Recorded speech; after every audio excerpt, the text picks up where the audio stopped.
के बाद आपका स्वागत है। इसी बीच एक बड़ी खबर रायपुर से आ रही है, जहां भूपेश बघेल की कैबिनेट की बैठक कल होगी। मॉनसून सत्र से पहले भूपेश कैबिनेट की ये अहम बैठक है। सत्र के एजेंडे को लेकर चर्चा हो सकती है। स्कूल और कॉलेज खोलने को लेकर भी फैसला लिया जा सकता है। तो रायपुर से खबर, भूपेश कैबिनेट की बैठक कल आयोजित की जाएगी। मॉनसून सत्र से पहले भूपेश कैबिनेट की ये अहम बैठक।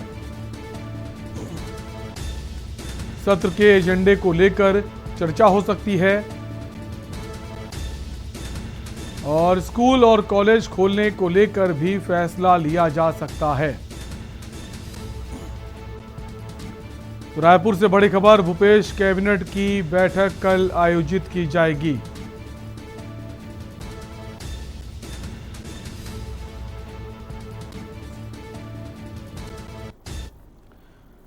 मुख्यमंत्री भूपेश बघेल दोपहर 12 बजे अपने निवास कार्यालय से स्वतंत्रता संग्राम सेनानी और छत्तीसगढ़ राज्य निर्माण के प्रथम कर्ता डॉक्टर खूबचंद बघेल की जयंती समारोह में वर्चुअल माध्यम से शामिल हुए। कार्यक्रम का आयोजन संस्कृति और पुरातत्व विभाग ने महंत घासीदास स्मारक संग्रहालय रायपुर के सभागार में किया था। जयंती समारोह के अवसर पर मुख्यमंत्री के जरिए डॉक्टर खूबचंद बघेल के परिवारजनों, स्वतंत्रता संग्राम सेनानियों के उत्तराधिकारियों का सम्मान किया गया। साथ ही उन्होंने प्रदेशवासियों को खूबचंद बघेल जयंती की बधाइयां दी और उनके महत्व को भी बताया।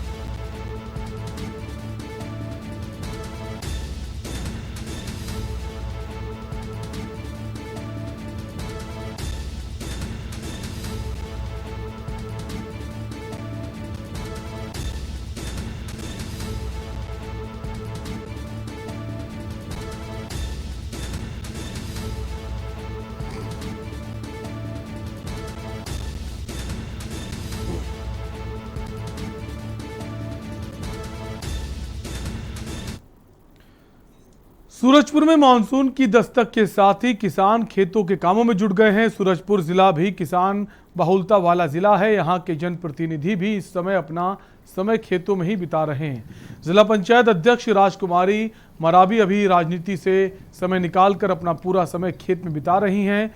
वीडियो में देखा जा सकता है जिला पंचायत अध्यक्ष राजकुमार मरावी अपने खेतों में अन्य महिलाओं के साथ रोपा लगाने का काम करती नजर आ रही हैं। उनका कहना है कि पद चाहे जितना भी बड़ा मिल जाए, वो अपना काम करना नहीं भूलेंगी। वो अपना खेती किसानी का काम यूं ही करती रहेंगी।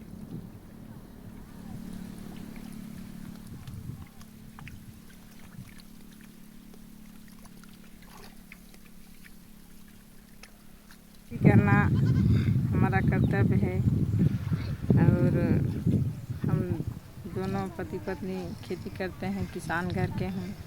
चाहे पद कितना बड़ा हो, लेकिन खेती करना हम नहीं भूलेंगे, हमेशा करते आएंगे और करते रहेंगे। अभी जी जिला पंचायत अध्यक्ष हैं और 15 साल से राजनीति में हैं। जनपद सदस्य रहे, फिर जिला पंचायत सदस्य रहे, सभापति बने, तो उससे पहले सरपंच भी रहे हैं। लेकिन श्रीमती मरावी जी का कहना है और मेरा भी सोच है, हम एक किसान परिवार घर से जुड़े हैं और हमेशा किसानी के प्रति हमको, जब तक स्वयं खेती नहीं करते हैं तब तक हमको अपने से खेती नहीं करेंगे तो बेचैन लगता है। जब हम अपने खेती करते हैं तो हमको बहुत संतुष्टि मिलता है, सुकून मिलता है, दूसरे को सिखाना भी मिलता है। छत्तीसगढ़ की कई शराब भट्टियों का 80 का माल 100 में और 100 का माल 110 रुपए में बिकता है। ब्रांड चाहे कोई भी हो, तय कीमत से 10 से 20 रुपए अधिक देने ही पड़ते हैं। अगर कोई भी व्यक्ति ओवर रेट का विरोध करता है तो उनके साथ मारपीट की जाती है। भट्टी संचालकों को किसी का कोई खौफ नहीं है। राजधानी रायपुर के भनपुर स्थित शराब भट्टी में ऐसा ही कुछ चल रहा था, जिसे के न्यूज ने अपने कैमरे में भी कैद कर लिया। आबकारी अधिकारियों को सब पता होने के बाद भी लगातार शराब को ऊंचे दामों पर बेचा जा रहा है। बहुत परेशान करते हैं सर। हम लोग 80 रुपये मिल रहा है, 70 रुपये मिल रहा था, वो उसका 90 रुपये 100 रुपये ले रहा है सर। ऐसे गरीब लोग को मारते, भट्टी वाले भी बहुत परेशान करते। गोवा का दारू 130 लेते, 120 में मिल। सर हम लोग मेरी दुकान में वो रेट नहीं चल रहा है। यहाँ पे कुछ लोगों ने भी बताया भी इसके बारे में। कुछ नहीं होता, आपने खरीदी किया या उसने खरीदी किया। हमारे पास वीडियो फुटेज भी है जिसमें दिखा रहेगा। वीडियो फुटेज आपको लगातार शो करेंगे कि तो पर यह बिक रही है। दिखा सकते हैं। यहाँ बिक रही है, नहीं बिक रहा है। मैं वीडियो फुटेज दिखा सकता हूँ आपको। दिखाइए ना, मेरी दुकान का दिखाइए। बालोद जिले में बाईपास निर्माण के लिए लगभग 3000 पौधे काटने का लक्ष्य पीडब्ल्यूडी विभाग द्वारा रखा गया है। जब से इस बात की जानकारी जिले के पर्यावरण प्रेमियों को हुई, तब से वो बेहद सक्रिय हो गए हैं और तरह तरह से अपना विरोध दर्ज करवा रहे हैं। आज जंगल में पहुंचकर इन पर्यावरण प्रेमियों द्वारा पेड़ों की रक्षा सूत्र बांधकर अपना विरोध दर्ज कराया गया। जब जानकारी हुई कि यहाँ पे 2900 पेड़ को काट के रोड सड़क चौड़ी करवा रहे हैं, तो हमने इस चीज़ को रोकने के लिए, हमें सड़क बनाने से कोई समस्या नहीं है, पर जो हमारे पेड़ पौधे हैं हम उनको बचाना चाहते हैं, क्योंकि वो भी कहीं ना कहीं हमारे भाई बहन की तरह हैं। जैसे कि बालोद जिला के दहियान तरौत के बीच लगभग 8 किलोमीटर बाईपास रोड बनने वाला है और बाईपास रोड बनने के लिए जंगल से गुजरेगा और जंगल से गुजरेगा तो लगभग सरकारी आंकड़े के अनुसार 2900 पेड़ कटने का तैयारी है। लेकिन हमारे आज जंगल में आने के बाद पता चला कि 2900 नहीं, ये हज़ारों की संख्या में पेड़ कटने वाला है। हम इसका विरोध प्रदर्शन कर रहे हैं रक्षा सूत्र बांधकर। इससे पहले हम लोग चिपको आंदोलन छेड़े थे और लगातार हम अभियान चला रहे हैं। खबर रीवा से है, जहां कुलपति प्रोफेसर केजी सुरेश एवं कुलसचिव डॉक्टर अविनाश वाजपेयी अपनी पूरी टीम के साथ रीवा के नवागत विश्वविद्यालय भवन का निरीक्षण करने पहुंचे। इस दौरान प्रेस वार्ता में उन्होंने बताया कि अभी इस विश्वविद्यालय द्वारा पत्रकारिता में कुछ ही विशेष कोर्स चलाए जा रहे हैं, जिसमें सबसे नई सौगात के रूप में PGDRJ ग्रामीण पत्रकारिता कोर्स को संचालित किया जा रहा है, जिसका फायदा ग्रामीण क्षेत्र के युवाओं को मिल पाएगा। वहीं रीवा की धरती पर कुलपति श्री सुरेश का जोरदार स्वागत किया गया व स्मृति चिन्ह भी भेंट किया गया। कर रहे हैं सभागार, जिसमें क्लासरूम भी आ गए, हमारे जो फैकल्टी रूम भी आ गए और सभागार भी। दूसरे फेज में खबर दतिया से है, जहां दतिया दौरे के दौरान मध्य प्रदेश गृह व जेल मंत्री डॉक्टर नरोत्तम मिश्रा ने दतिया में आयोजित विभिन्न कार्यक्रमों में हिस्सा लिया। व्यापारियों के द्वारा आयोजित सम्मान समारोह में शिरकत कर कार्यक्रम में राजनीति के अपने 31 साल के करियर को उन्होंने बताया। गृह व जेल मंत्री ने कहा कि उनका और उनके पूरे परिवार का भाव हमेशा से जनता की सेवा करना रहा है।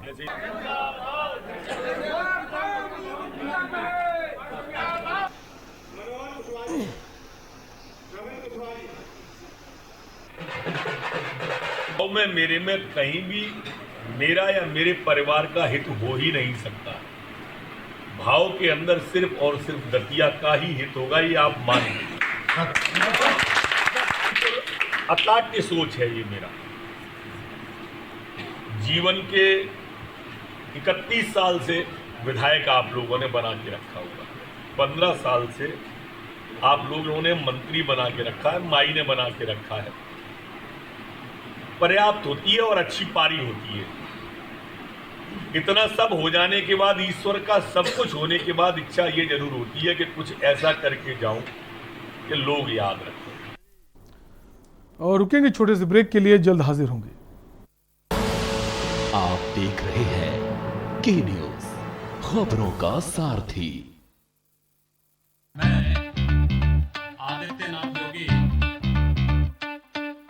जब से योगी जी बने सीएम, अपना यूपी है नंबर 1। यूपी अब नहीं है किसी से कम, अपना यूपी है नंबर 1। बढ़ा रोजगार तो बढ़ी इनकम, निवेश हुआ यूपी में भारी भरकम। यूपी जैसा कहीं भी विकास हुआ ना, यूपी अब नहीं है किसी से कम। आ गया है अब राम राज्य यहाँ, मोदी जी का है मार्गदर्शन। डबल इंजन की सरकार में है दम, देश में लहराया यूपी का परचम। UP number 1। जब से योगी जी बने सीएम, अपना यूपी है नंबर 1। यूपी अब नहीं है किसी से कम, अपना यूपी है नंबर 1। दंगाई, गैंगस्टर, महिला अपराध, सब पे लगाई है कस के लगाम। मोदी जी का है मार्गदर्शन, डबल इंजन की सरकार में है दम। कोविड मैनेजमेंट, राशन वितरण, मुफ्त इलाज सबको, वैक्सीनेशन, हर ओर खुशियां है, शांति हरदम। जब से योगी जी बने सीएम, यूपी नंबर 1। जब से योगी जी बने सीएम, अपना यूपी है नंबर 1। यूपी अब नहीं है किसी से कम, अपना यूपी है नंबर 1। सुबह के लिए उड़ चला गैरों की ज़मीं पर, खुशबू अपने पन की ढूंढता औरों की ज़मीं पर। मेरी माटी की ये ज़ुबान, मेरी माटी की ये ज़ुबान है मुझसे दूर मीलों दूर, पर ये दिल है कि चख रहा है उन्हीं अल्फाज़ों का नूर नूर और नूर। दूर कितना भी जाओ, इस जुबान से दूर ना जा पाओगे। विमल, बोलो जुबान केसरी। संकल्पित हैं भ्रष्टाचार मुक्त शासन प्रशासन तथा राज्य की जनता को पारदर्शी, संवेदनशील एवं त्वरित सेवाएं प्रदान करने हेतु संकल्पबद्ध हैं। युवाओं को रोजगार के बेहतर अवसर उपलब्ध कराने हेतु समर्पित हैं। कोविड-19 पर प्रभावी नियंत्रण एवं स्वास्थ्य सेवाओं को सुदृढ़ एवं सुलभ करने हेतु प्रतिबद्ध हैं। सभी जनपदों में विभिन्न जन कल्याणकारी योजनाओं को शिविरों के माध्यम से आम जनमानस तक पहुंचाने हेतु कटिबद्ध हैं। महिलाओं के स्वावलंबन सशक्तिकरण के लिए प्रतिज्ञाबद्ध है। दलित, पिछड़े और वंचित वर्गों के उत्थान एवं उन्नयन के लिए प्रधानमंत्री श्री नरेंद्र मोदी जी के संकल्प सबका साथ, सबका विकास, सबका विश्वास को सिद्ध करने के लिए हर उम्मीद पर खरा उतरना है। विकास के पथ पर आगे बढ़ना है। आप देख रहे हैं के न्यूज, खबरों का सारथी। ब्रेक के बाद आपका स्वागत है। कोरोना वायरस के चलते व महंगाई की मार से त्योहारों का रंग फीका नजर आ रहा है। बात भोपाल की करें तो यहाँ बकरा कुर्बानी के लिए लोगों के पास सिर्फ 5 दिन बचे हैं। 21 तारीख को बकरे की कुर्बानी होगी। बकरों को इस समय कीमत 10,000 से लेकर 80,000 तक पहुंच गई है। भोपाल के बोगदा पुल क्षेत्र में बकरा बाजार में बकरा खरीदी के लिए लोग तो आ रहे हैं, लेकिन खरीदी में काफ़ी सोच विचार कर रहे हैं।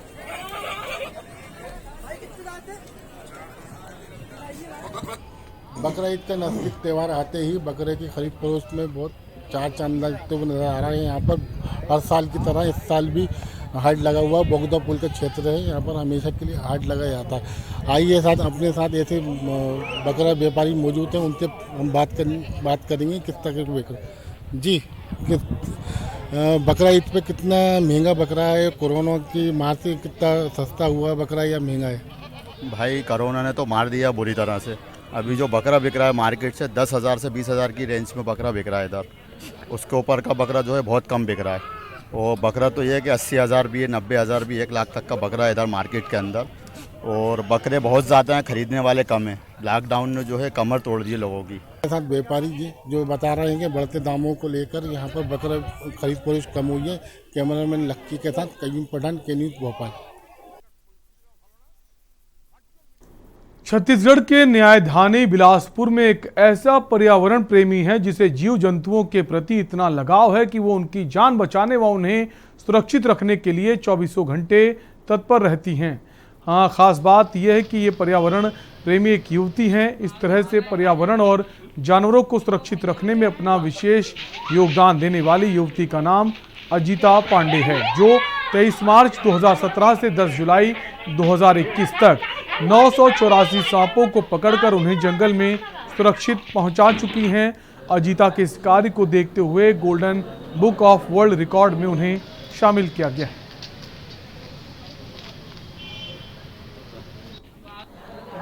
मैं Sonal Rajesh Sharma, golden book of world record के ऑथराइज पर्सन। आज यहाँ प्रेस कॉन्फ्रेंस में मैं अजिता पांडे जी को मार्च 23 से 17 से 21 तक लगभग 984 सांप पकड़ने के लिए उनका वर्ल्ड रिकॉर्ड बना है।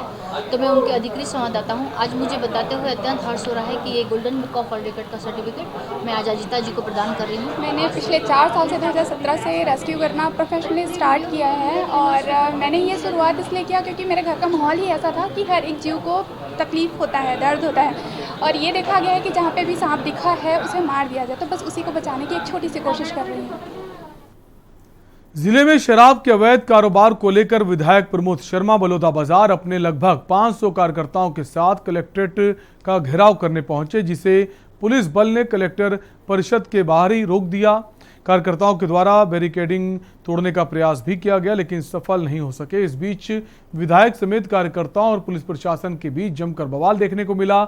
इसके साथ ही कलेक्टर कार्यालय पहुंचकर अपर कलेक्टर राजेंद्र गुप्ता को ज्ञापन सौंपा गया।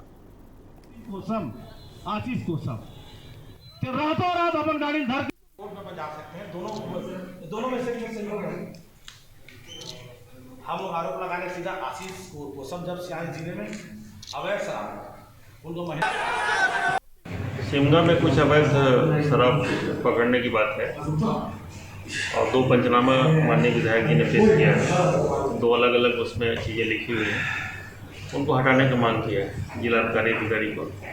अभी कलेक्टर महोदय को मैं अवगत कराऊंगा जो ज्ञापन का दिया गया उसमें कि 2 दिन पहले एक शराब का गाड़ी पकड़ा गया है, रोका गया है, जिसमें कुछ बॉक्सेस जो है स्कैन नहीं हुआ है।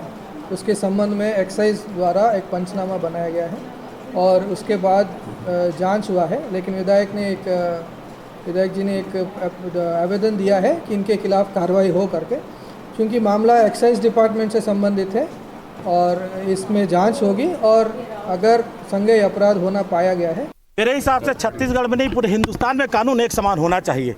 अगर कोई गरीब आदमी 20 पौवा 25 पौवा किसी छठी कार्यक्रम में किसी शादी के कार्यक्रम में गरीब आदमी लेके जाता है तो पुलिस वाले ऐसा व्यवहार करते हैं जैसे कि कोई आतंकवादी हो, कोई बम लेके जा रहा हो।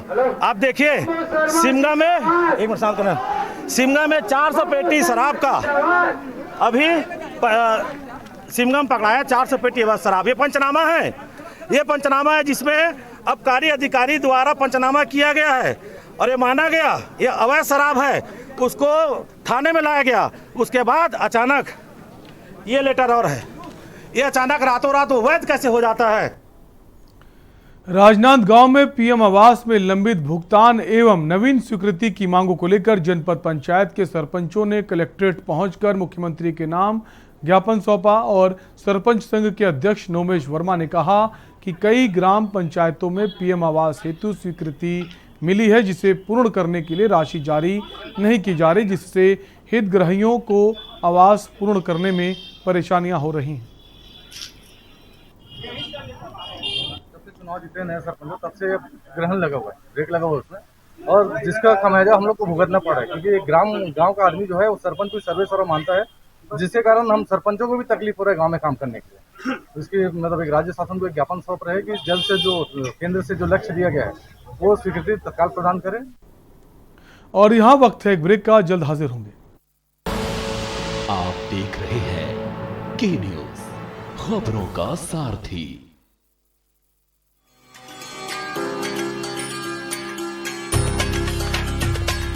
उत्तराखंड सरकार ने कोरोना संक्रमण एवं अन्य बीमारियों में अपने माता पिता या संरक्षक को खो चुके बच्चों की देखभाल, उनके पुनर्वास और चल अचल संपत्ति की सुरक्षा के लिए अपना हाथ आगे बढ़ाया है और वात्सल्य योजना का ऐलान किया है, ताकि लाचारी में न गुजरे इनका एक भी पल और संवारा जा सके आने वाला कल। मुख्यमंत्री वात्सल्य योजना में शामिल बच्चों का भविष्य सुरक्षित बनाने के लिए राज्य सरकार ने सभी जरूरी प्रावधान किए हैं। वात्सल्य योजना के अंतर्गत उत्तराखंड में 1 मार्च 2020 से 31 मार्च 2022 तक की अवधि में माता पिता की कोरोना अथवा किसी अन्य बीमारी से मृत्यु हो जाने पर बच्चों को इस योजना के अंतर्गत सहायता प्रदान की जाएगी। वो बच्चे भी लाभार्थी होंगे जिनके माता पिता की मृत्यु पहले हो चुकी है। और अब उनके संरक्षक की भी मृत्यु हो गई है। वात्सल्य योजना में चयनित हर बच्चे को 21 वर्ष की आयु पूर्ण होने तक 3000 रुपए की आर्थिक सहायता हर महीने मिलेगी। ऐसे बच्चे को सरकारी नौकरी में भी 5% का क्षैतिज आरक्षण मिलेगा और साथ ही बच्चों की रुचि के मुताबिक उनके कौशल विकास पर भी ध्यान दिया जाएगा। कोरोना के मुश्किल समय ने जिन बच्चों की आंखों में आंसू भर दिए, उनके चेहरों पर वात्सल्य योजना मुस्कुराहट लाएगी। अधिक जानकारी के लिए विजिट करें www.wect.uk.gov.in। कॉल करें 7579-215264 पर। कोरोना में जो बच्चे हुए अनाथ, उत्तराखंड सरकार थामेगी उनका हाथ। जुबान के लिए उड़ चला गैरों की ज़मीं पर, खुशबू अपने पन की ढूंढता। दूर कितना भी जाओ, इस जुबान से दूर ना जा पाओगे। विमल, बोलो जुबान केसरी। और खुशबू में झूम के भाई लेके आए गोल्डी मसाले। गोल्डी मसाले, खुशबू और स्वाद ऐसा तो रिश्तों में गुस्सा कैसा।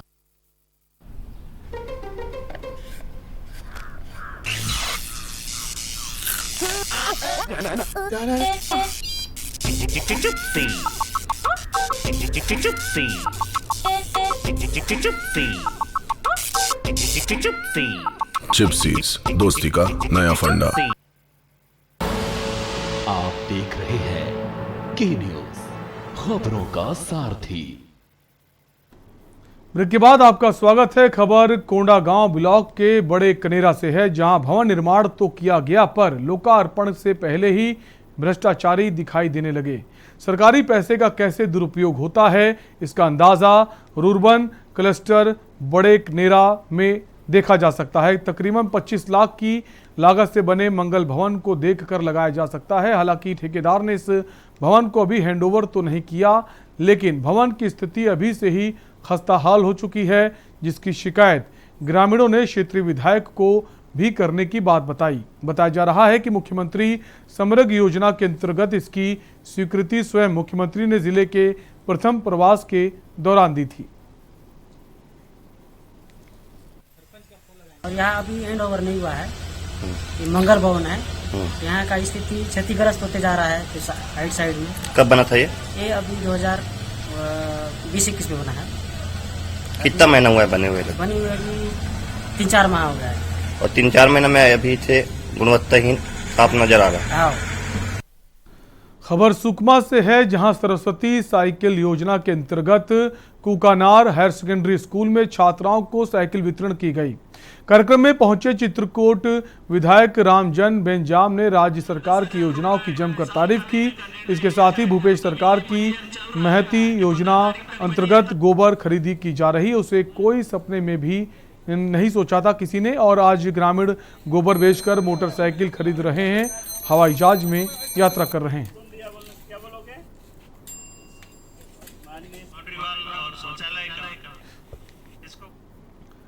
आदिवासी नेताओं ने राज्यपाल से सरगुजा के आदिवासियों को जमीन पर बाहरी व्यक्तियों के अवैध कब्जे की शिकायत की है। उनका कहना है कि राजस्व अधिकारियों से मिलकर वे लोग गुप्त तरीकों से जमीनों को अपने नाम करा रहे हैं। शिकायत है कि ऐसे लोग खदान क्षेत्रों में फर्जी आदिवासी बनकर मुआवजा ले रहे हैं। जानकारी के मुताबिक सरगुजा क्षेत्र में तमाम बाहरी लोग आदिवासी लड़कियों से शादी कर उनके नाम से आदिवासियों की संपत्तियों को खरीद रहे हैं। बहुत दुख की बात है, ये होना भी नहीं चाहिए और तत्काल ऐसी सारी ज़मीनों को स्वयं संज्ञान में लेके सरकार को कदम उठाने चाहिए। अरविंद जी ने अगर जानकारी दी है तो जिम्मेदार नागरिक हैं, मैं मानता हूं कि उसका आधार जरूर होगा और व्यक्तिगत जितने भी प्रकरण उनके जानकारी में आए, अगर मेरे से तो उनकी मुलाकात अंबिकापुर में हुई थी, उस समय तो उन्होंने इन बिंदुओं पे कोई चर्चा नहीं की थी। साथ में सर्व आदिवासी समाज के अंत सदस्य भी थे, लेकिन हो सकता है मेरे से मिलने के बाद और तथ्य उनके जानकारी में आए हों। तो जितनी ऐसी जानकारियां हैं, अगर मुझे भी वो मौका देंगे तो उनके साथ मैं भी अवश्य पहल करूंगा। खबर राजनांदगांव से है, जहां युवा साहू संघ द्वारा मृतिका दुर्गा साहू के अपराधियों को फांसी की सजा एवं पीड़ित परिवार को मुआवजा प्रदान करने की मांगों को लेकर राज्यपाल एवं मुख्यमंत्री के नाम पर कलेक्ट्रेट पहुंचकर ज्ञापन सौंपा गया। युवा साहू संघ के अध्यक्ष डिकेश साहू ने बताया कि बिलासपुर जिला के तोरखा थाना क्षेत्र के ग्राम महमंद में साहू समाज की नाबालिग बेटी दुर्गा साहू के साथ दुष्कर्म कर निर्मम हत्या कर दी गई। इस जघन्य अपराध में दिल्ली में घटित निर्भया कांड की यादें ताजा कर दी। हत्याकांड की बारीकी से जांच कर संलिप्त सभी अपराधियों के लिए फांसी की सजा की हम सब मांग करते हैं।